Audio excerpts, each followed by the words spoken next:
Tonight, another tragic day on Canberra's roads. 3 people killed in a crash in Whitlam.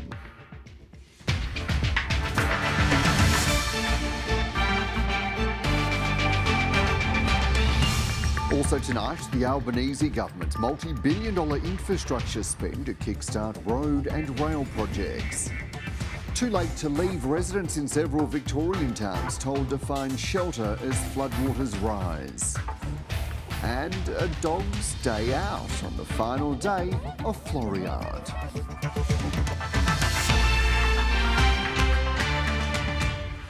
Good evening, Dan Borscher with ABC News. There's been yet another tragic road crash in the ACT this afternoon. 3 adults killed in a 2-car collision near the suburb of Whitlam. Another 2 people have been injured.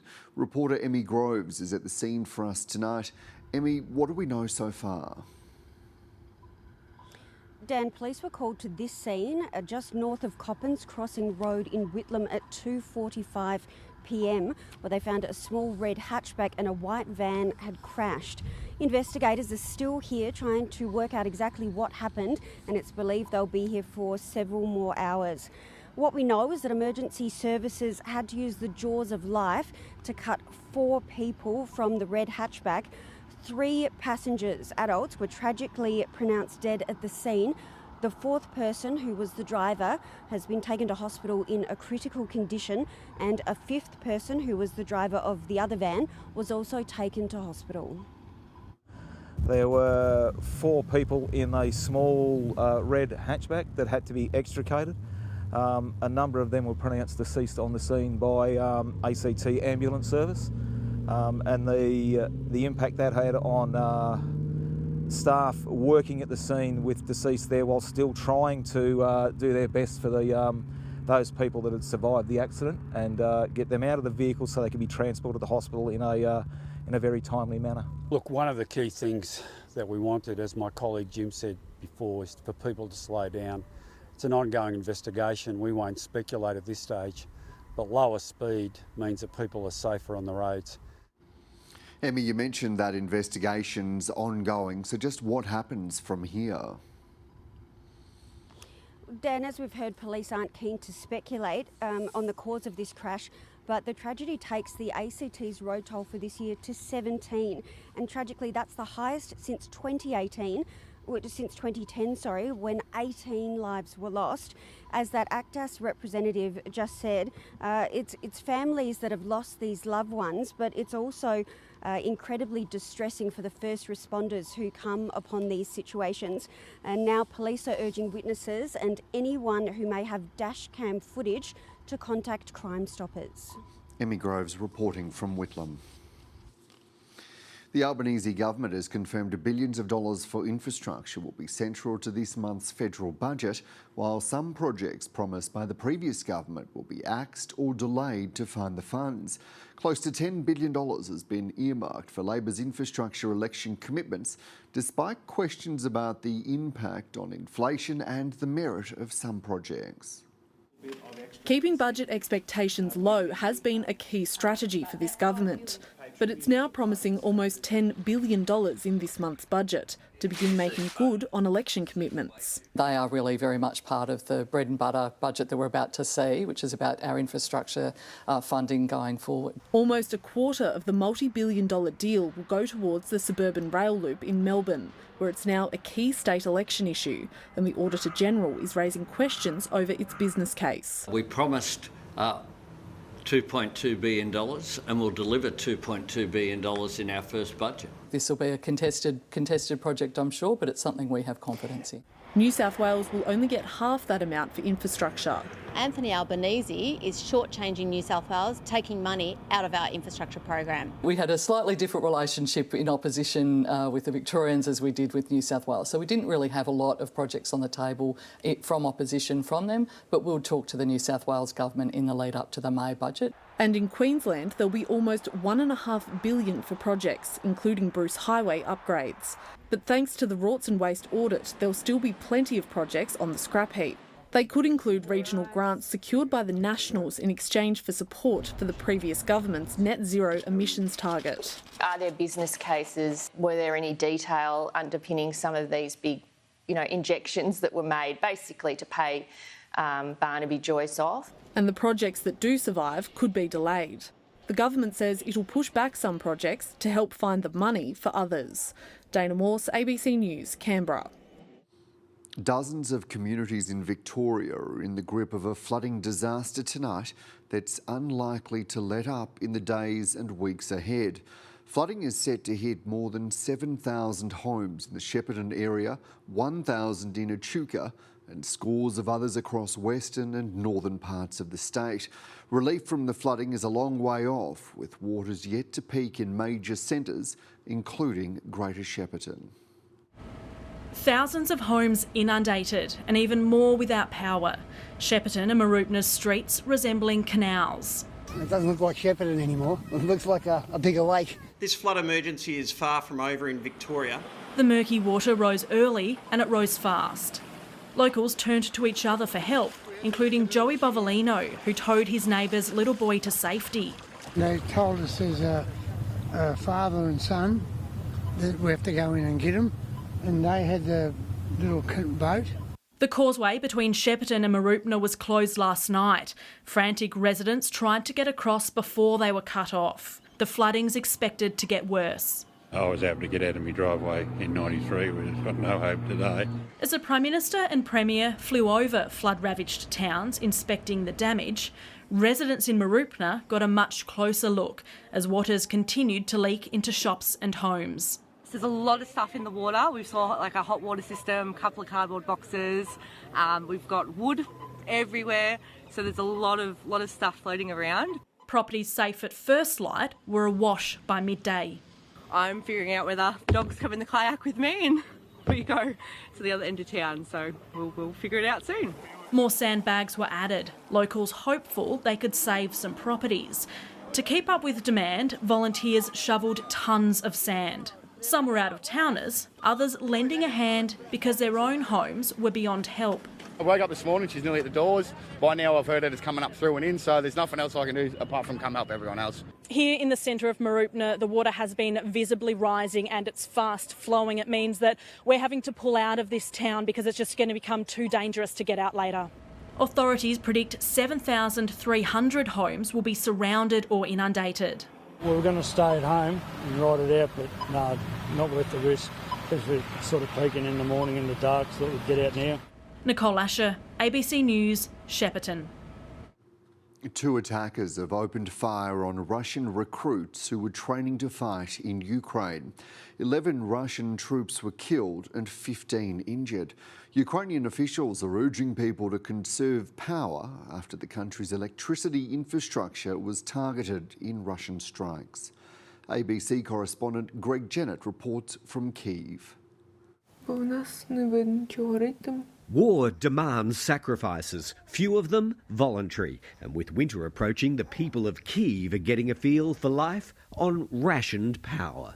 I don't know how we'll heat the apartment up. We'll dress up warmly and hide under lots of covers. In Russia's wave of missile strikes last week, motivated by the Crimea bridge blast, Kyiv's city centre was hit. And so were the water and power supplies that feed a surrounding population of 3 million. A major electrical substation was destroyed, leading to a run on small generators for those who can afford it. It's hard to live without a power generator now. Crews work fast to repair what damage they can here, but the Russian onslaughts demonstrated it still has capacity to inflict damage on a wide scale. Still, if Vladimir Putin makes good on his claim those strikes are over for now, then the focus of intense fighting will again settle back in the Donetsk region, where more than 12 people have died in the last 2 days alone. Active fighting continues in various areas of the front. We are doing everything to make the occupiers feel that they have no prospects here. Russia's sending recruits by the hundreds of thousands, including its hurriedly trained conscripts. 11 have now been killed and 15 injured while doing target practice, shot by 2 intruding gunmen the Kremlin's calling terrorists. Wretched reminders of mounting losses. No consolation that these deaths happened on Russian soil.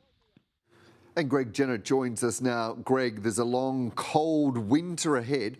How are people in Kyiv coping? Well, Kyiv's still in clean-up mode after those shocking missile attacks this week, Dan. But you're right, the approaching winter frames thinking on so many levels. Don't forget, this war hasn't been waged through a full winter season, only the tail end of one. So that has its own military imperative when it comes to planning and trying to seize or control ground while the conditions are right. But energy is also a big factor in the thinking here. Wider Europe is bracing for shortages this winter, and they could be even more pronounced in Ukraine if capacity is taken down as it was around Kyiv in these recent strikes. We know this now because it's been confirmed by the Kremlin's actions to be a tactic for the remainder of this war, to strike critical infrastructure and raise the degree of difficulty for everyone trying to live and survive here. That much we did learn from this last week. So for Ukrainians, that simply means preparing and fighting on. Greg Jennett reporting. China's leader Xi Jinping has vowed his Communist Party will take control of Taiwan in a major speech signalling an even more ideological turn in the years ahead. With more than 2,000 delegates in Beijing, the president opened a political congress that's likely to see him extend his power for a long time to come. 10 years into his job and Xi Jinping's never looked so confident. Normally a decade at the top is the limit for modern Chinese leaders, but Xi's eye is firmly on the future. We must be more mindful of potential dangers, be prepared to deal with worst-case scenarios and be ready to withstand, even dangerous storms. Under his watch, China's economy is now faltering, and his COVID-0 campaign has cut the country off from the world. But he's defended the policy. We put the people and lives first and launched an all-out people's war against the virus. Few expect the COVID-0 push will ease, nor will Xi's drive to build the world's largest surveillance state. Having wiped out political dissent in Hong Kong and gutted civil society on the mainland, Xi says more security, not less, will define China's future. We'll strengthen the ability to safeguard national security, firmly safeguard the security of national power, of the system and of ideology. This was a speech steeped in Marxist rhetoric, and a clear sign China's turn back towards hardcore ideology under Xi will continue. He urged the nation's diplomats to keep up their fighting spirit and received the biggest applause on threats to annex Taiwan. We insist on the prospect of peaceful reunification, but we will never promise to give up the use of force. It's a goal many wonder if Xi himself seeks to achieve as leader, because when this Congress ends next weekend, he's expected to be cemented more firmly than ever at the top. And East Asia correspondent Bill Birtles joins us now. Bill, is there any sign this Congress might make relations with Australia easier? Well, Dan, there was a little bit of talk about China's need to secure its resources supplies and what it needs for economic development. So that perhaps could suggest that some of those banned resources exports, that things like coal that China deliberately chose as a form of economic coercion against Australia, maybe that opens the window a little bit for them to go back into China and to patch up the economic relationship a bit. But Xi Jinping also said that the international environment is full of risks. He spoke of gathering storms, and this pretty much indicates that neither this leader nor the Chinese government will be any easier to deal with in the years ahead. Bill Birtles reporting. A huge blaze in an Iranian prison holding anti-government activists has been extinguished. Shots and blasts could be heard around the Tehran jail as the fire burned. Iran's state media says 9 people were injured and claimed the fire was started by inmates. The The blaze broke out in Tehran's notorious Evin prison. Authorities say it started after unrest inside the jail. Witnesses reported hearing gunfire and blasts. Holed up inside, the inmates, including journalists and political prisoners. Some were arrested in recent anti-government protests. And the demonstrations continue to spread across the country. Northwest of the capital, protesters started throwing rocks at authorities. Some of them heard chanting "Down with the dictator." They're risking their lives. Human rights groups say 200 people have been killed by the state so far. Here, to the jeers of onlookers, plain-clothed police scuffle before forcing a female protester into a waiting car. With the internet often cut off in the country, vision like this is hard to get out to the world. Many of the protests are still being driven by young women. Angered by the death of 22-year-old Mahsa Amini in police custody last month, the protests have drawn worldwide attention. I've been doing foreign policy a long, long time. It stunned me what it awakened in Iran. The US president also said he's been amazed by the courage of Iranian women taking to the streets. Alison Horn, ABC News. Still to come on ABC News Sunday, the digital divide that's hitting hard in remote communities. Almost 3 million Australians are living without access to the internet, and there are growing concerns that it's leaving the most vulnerable of us unable to reach support services. That's tonight's special report. It's been almost 3 years since the devastating Black Summer bushfires, and the effects of the disaster are still evident. A new study has found waterways along the New South Wales south coast remain polluted.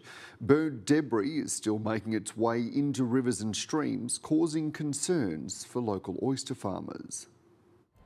Farming oysters is hard work. For Bateman's Bay grower Rick Christensen, it all starts with good water quality. Our testing monitors the river, so if there's something that's out of the irregular, that's not normally there, we pick it up in our testing, and then our coordinator would close the river. Since the Black Summer bushfires, that's happened more times than he can remember.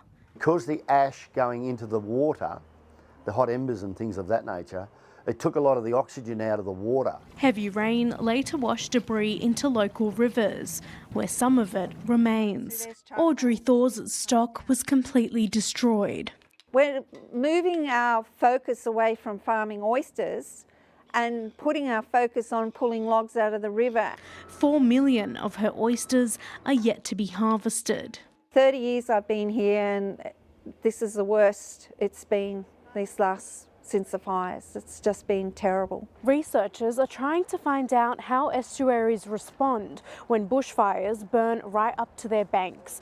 Immediately after the fires, the pyrogenic carbon levels in the Clyde and Maruya rivers were 9 times higher than normal. They affect the filter feeding animals like oysters and mussels, and it can also impact the survival, reproduction and behaviour of several species. I don't think there's much we can actually do about it. Like, it's just part of nature, we just have to deal with it. Many growers are too invested in the industry to do anything else. Fatima Alumi, ABC News, Bateman's Bay. A 9-year-old Canberra pianist has received the invitation of a lifetime to perform at one of the world's most prestigious music venues. James Neiman comes from a family of musicians and is proof hard work pays off. 9-year-old James Neiman has only been playing piano for about 3 years, but he's already been invited to perform at New York's famed Carnegie Hall. Carnegie Hall is one of the most famous places to play in America. The Canberra primary school student recently won first prize at the Pittsburgh International Piano Competition in the United States. I was quite surprised, actually. Because of COVID, the competition was held online, his parents submitting this video entry. COVID has been a bit of a blessing in disguise that we do a lot of this stuff online, and it's made recording a much more important part of young musicians' journeys. Music is in James's blood. Both of his parents are professional concert pianists. So I think music is really part of a daily routine, and it's fun, but it's also something that we really value. The Year 3 student from Ainsley Primary School has won a slew of awards from Eisteddfods. He practices for an hour each day, but like any typical 9-year-old, he also enjoys other pursuits. The Neiman family is hoping to head to New York next year. We're definitely going to get him to New York, and he's going to play and he's going to have a great time. Living out a musical dream. Lisa Glenday, ABC News, Canberra. Canberra's youth proved the big draw card today at a special event to mark Woden's 60th birthday. Dozens of skateboarders demonstrated their skills for a crowd of hundreds, while live music, market stalls and workshops also proved popular. Once a thriving community and employment hub, Woden has struggled to survive public service relocations. It's hoped ongoing revitalisation efforts and major projects such as light rail will help. There's been a lot of attention on the challenges facing the government as it prepares to hand down its first financial budget. But what about Australia's carbon emissions budget? As Alan Kohler explains, that presents an even bigger task. When the Governor-General signed the Climate Change Act of 2022 into law on September the 13th, Australia finally had 2 legislated greenhouse gas emissions targets: 43% below 2005 levels by 2030, net zero by 2050. That means we now have an emissions budget. That is the total of carbon dioxide and methane we can emit between now and then to hit those targets. And that total, our budget, is 4,381 million tonnes by 2030 and 3,419 million tonnes between 2030 and 2050. That's it. That's our lot. And it's legislated. Here's what it looks like on a chart. Note that it's 4,381 million tonnes in the first decade and a total of 3,419 million tonnes in the next 2 decades. So the speed of emission reduction has to double after 2030. Are we on track? Well, we're still waiting for 2021 figures, but actual emissions in 2020 were 488 million tonnes. If we keep going at that rate, we run out of the 2030 budget 2 years early. But according to last year's government forecasts, we're on track to cut emissions by 30% by 2030, which looks like this. If that's what happens, we run out of budget only 1 year early, so zero emissions for only 12 months instead of 2 years. If the current trajectory continues, we'll run out of our 2050 budget sometime in 2036. So zero emissions thereafter. Basically, Australia would have to close. Seriously though, it's a much more challenging budget task for the federal government than even getting the financial budget back to surplus. Well, these days it's hard to get by without the internet, as pretty much all services from government to banking move online. But almost 3 million Australians still don't have access to the internet. There are concerns this digital divide is widening the gap between the city and the bush and preventing some of the most vulnerable communities from accessing emergency services and support. National Regional Social Affairs reporter Erin Park travelled to the central Kimberley for tonight's special report. Telephone to glory, overjoyed. Gooniyandi country in the central Kimberley, and tour guide Ronnie Jimbity is feeling musical. Telephone to glory, always enter just in time. It's a gospel song. We don't have God's number, but we can pray and give him the call. The residents of the tiny community of Mimby may have a line to God, but they struggle to communicate with the outside world. There's no mobile reception here. The only access to phone and internet is at Ronnie's house, where his family has installed a Wi-Fi system to run their tourism business. The community is on a waiting list to get a mobile phone tower. Residents are worried they're unable to make contact in an emergency. Bad things happening, we get like snake bites and bushfire and accident to happen. as we all know, and we need that service. We need that phone thing happening at all times. Across regional Australia, many small towns, farms and Aboriginal communities are still operating without mobile phone reception and internet access. In some cases, the infrastructure doesn't exist. In others, locals can't afford to install it or are confused by the highly technical array of options available. And during the peak of the COVID pandemic, the lack of connectivity caused chaos. It was insane. It was so busy, it was just madness. Staff at the Nindalingari Health Service, which covers 40 remote communities, were bombarded with requests for help from infected residents who couldn't register online for assistance. Because if you didn't register, you weren't eligible for your food packages or food deliveries or any of the other things that you needed. So it was massive, and you know, I could have had another 15 staff and not had enough people to answer the phones. It was incredible. While life has largely returned to normal, health workers are still stuck with a sluggish internet connection. I know it's remote and it's probably never going to be as good as Perth or Sydney or whatever, but it's very, very bad. It's 20, 30 years behind, if I'm honest. The latest government data shows the number of Australians connecting online is increasing. But 11% of the population remains classified as highly excluded from the digital world. That's almost 3 million people.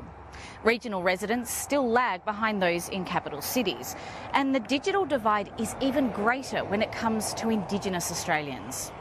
And the situation could be even worse than the data shows, because until now, people in remote Aboriginal communities were never even surveyed. And we're talking about, you know, the most vulnerable, low-income people in the country, not able to access the services that are critical and targeted at the most vulnerable people. Daniel Featherstone is part of a research team touring remote Australia, gathering data and witnessing firsthand the lack of telecommunications. In one community, a man had his bank account shut down because the phone line was so bad the call centre thought he was a scammer. He had to fly 500 kilometres to reopen it. There's a huge amount of frustration out there. People are basically all calling to get improved services and for those services to be affordable.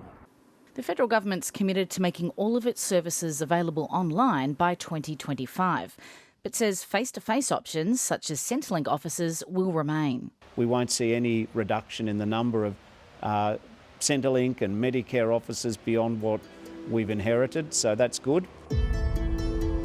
That's little consolation to those living remotely, who have the most to gain from online services, but still aren't logged on.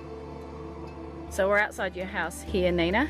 How much reception have we got? We've only got a 1 bar, 3G. All right, so it says calling. Yeah.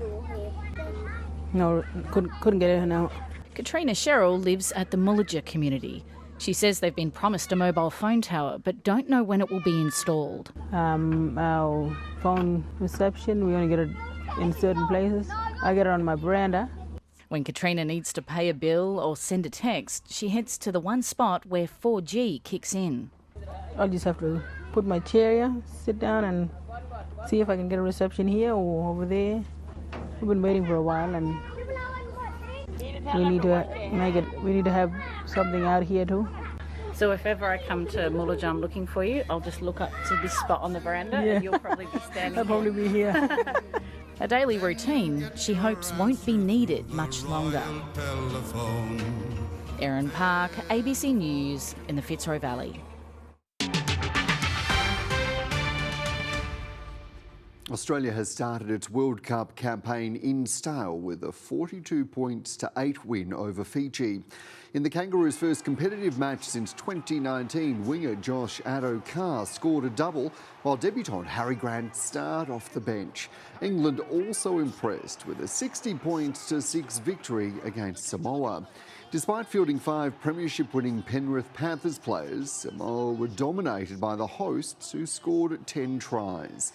Australia faces Scotland next on Saturday, and the defending champions believe there's still room for improvement. Should have scored a lot more points. We had a lot of opportunities and we just didn't execute. So we'll go back to the drawing board and hopefully be a little bit better. But happy with the first performance against Fiji.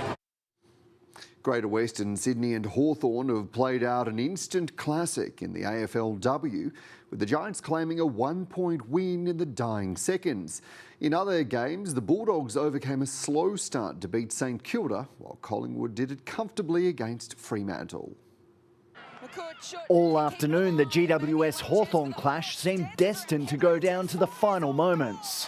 Absolutely incredible from a catch McCourt shoots. Hawks fans must have thought they were set for victory when a goal gave them the lead with less than 4 minutes to play, only for the Giants to level just seconds later. GWS did all the attacking in the dying stages and got its reward with just seconds to spare. Heartbreak for the Hawks and elation for the home side. The Bulldogs started as warm favourites against the struggling St Kilda, but it was the Saints who got the early jump. The soccer skills on show in the Rats. The Bulldogs were their own worst enemies, wasting a host of goal-scoring chances, but eventually they made their dominance count. They've found a way to kick one finally. The Dogs had every reason to celebrate, with the 15-point win crucial in the race for the finals. Fremantle was never in the contest against Collingwood, as the Magpies took a stranglehold in the first half before cruising to victory. In her 50th game, Daisy Pearce kicked the opening goal, as Melbourne put on one of the most impressive performances of the weekend against Gold Coast. The Suns are a finals contender, but the Demons made them look anything but. Melbourne scored 3 goals to none in the opening quarter and was never troubled from there, further stamping itself as one of the flag favourites with a 49-point win. Blake Kagi, ABC News. The Australian wheelchair rugby team is through to the gold medal game at the World Championships after a thrilling win over the host nation, Denmark. In a semi-final played in front of a vocal crowd, there was little between the two teams and it was 28-all at half-time. The Australian Steelers edged ahead in the third quarter and withstood a fierce challenge from Denmark to win 56 goals to 55. Australia will face the USA in the gold medal game. We've won in the past. If we can win this tournament, we're the best of the best, you know, and we'll go in the history books as one of the best ever. So that's what we're aiming for. Australian MotoGP rider Jack Miller has had a heartbreaking exit from his home Grand Prix at Phillip Island, crashing out of the event in a nasty collision. Alex Rins finished first ahead of Marc Marquez and Francesco Bagnaia. The result puts Bagnaia in the front seat as he now holds the championship lead. We are racing in MotoGP down under. After a 3-year hiatus, the Phillip Island circuit roared back to life. Having set a track record yesterday, pole sitter Jorge Martin led the field of 24 riders. What a start though for the first lap from Jorge Martin. But all eyes were on crowd favourite Jack Miller, who fought his way into the podium positions. Thriller Miller thrilling his home crowd here in Phillip Island. Before a heartbreaking exit. Alex Marquez absolutely cleans out Jack Miller. Not only knocking the Australian out of the race. Oh, that's a sickener. That's a horrible, horrible impact. But also out of World Championship contention. Yeah, I feel all right, you know. I feel like I've been run over by a motorbike, that's for certain. Yeah, I got slammed from the rear. I mean, came out of nowhere with nothing I could do about it, but that's racing sometimes. The championship battle took another turn when Fabio Quartararo crashed out. Quartararo has gone down. Giving way for Francesco Bagnaia to make his move. Bagnaia's going to hit the front. The Italian stayed in the driver's seat for most of the race. Bagnaia is so good. He's got so much confidence. Until Suzuki's Alex Rins blitzed the final lap. And it's going to be Rins wins in Australia. An absolute classic. It's amazing to go out with a victory, so thank you so much. Marc Marquez claimed second and Bagnaia rounded out the podium to take the title lead. I'm very happy. We are now leading the championship, so keep going like this. With just 2 races remaining. Chloe Hart, ABC News. New Zealand has beaten Australia 52 goals to 48 in the Netball Constellation Cup game in Tauranga. After making a slow start in Game 1, the Diamonds played with purpose in the first 2 quarters and had a 1-goal lead at half-time. The cup holders, the Silver Ferns, lifted in the 3rd quarter and had a 5-goal advantage at the last break. Goal shooter Grace Nowicki finished with 37 goals from as many attempts as New Zealand took a 2-0 lead in the 4-game series. We really trusted what we had in the bank tonight. We knew what we had to do. I think at the start, Aussie came out really strong, which is what we had expected. It just took us a little while to find the ability to do what we wanted to do. So everything was just a really hard contested ball tonight. American boxer Devin Haney has beaten Australian George Kambosos by unanimous decision in the lightweight world title rematch in Melbourne. The former world champion Kambosos made a more aggressive start than in the pair's previous fight in June. The 23-year-old Haney showed his class and landed some telling blows, but was unable to knock out the Australian. Haney has now extended his record to 29 wins and no losses, while it was the 2nd career defeat for Kambosos.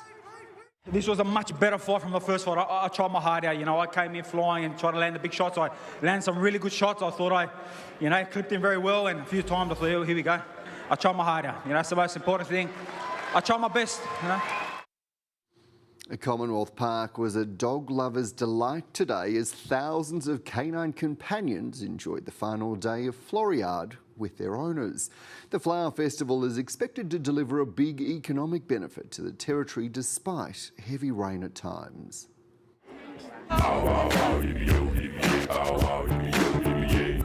Floriade 2022 went out not with a bang, but a bark, as good boys and girls from across the capital and beyond donned their Sunday best to descend on Commonwealth Park after a 2-year hiatus. We haven't been out for a couple of years, so it's so lovely to be out and to take our dog somewhere. He's a pandemic puppy, so it's great for him to socialise with all the other dogs. The festival's traditional finale even attracted some international visitors and celebrity cameos. She came over here and she introduced herself as Jolene. Persistent wet weather here and interstate had a major impact, with organisers estimating it kept hundreds of thousands of people away. Even so, they've hailed the grand return a success. We've had a tremendous response from visitors and locals. And in fact, for the first half of the festival, we were tracking ahead of record attendance numbers that we had in 2019. Floriade pumped almost $45 million into the Territory economy that year, and though 2022 numbers are still being crunched, Mr Triffitt said signs are very good. Interstate visitation has been high based on what figures we have at this point from Nightfest ticket sales. It's very vibrant compared to Newcastle. Floriade officially finishes today, but people can keep the flower fun growing at home through the Great Big Bulb Dig from 2 to 6 p.m. here in Commonwealth Park tomorrow. Visitors can come along, get a $15 bag of bulbs, and all proceeds go to charity. Dig bags were available for purchase during the festival, and with only 5,000 supplied, it's a case of first in, best dressed. Emmy Groves, ABC News, Canberra. Looked like fun. To weather, and thanks to Sarah Clough from Watson for this early morning view of spring dawn from Black Mountain Peninsula. Still very loud from all the birds, Sarah told us. Many thanks for sharing that one. If you've got a great photo like this one, do send it in high resolution and landscape mode like this to the email address at the bottom of your screen at canberraweatherpics@abc.net.au. There was a low of 3 overnight before a sunny and mostly clear day and a top of 19. Isolated showers inland of the east coast, cloudy with some showers on the south coast, mostly dry conditions west of the Divide with partly cloudy skies. Isolated showers in Sydney, partly cloudy in Melbourne, and Hobart, sunny for Perth. A mass of middle-level cloud lies over Victoria, southern New South Wales, the southeast of South Australia and most of Tasmania. By Tuesday, the high will be centred over the Tasman Sea, once again directing humid tropical air into New South Wales as a low-pressure system approaches from the west. Showers are forecast in Sydney tomorrow, morning showers expected in Hobart, partly cloudy for Melbourne. A few showers and the chance of a thunderstorm along the coast and ranges, mainly in the north. A possible snow shower about the Alpine peaks. After a low of 7, a partly cloudy top of 17's forecast tomorrow, along with a chance of a spot of rain. Sunrise at 14 past 6 and will set at 24 past 7. Ahead, partly cloudy with a top of 20 is the forecast top on Tuesday. Wednesday set to be partly cloudy. Up to 20 millimetres of rains forecast on Thursday, 30 millimetres on Friday, 10 millimetres on Saturday. That's the latest from the Canberra newsroom. I'm Dan Borchert. Thanks for your company, Yarra. Good night.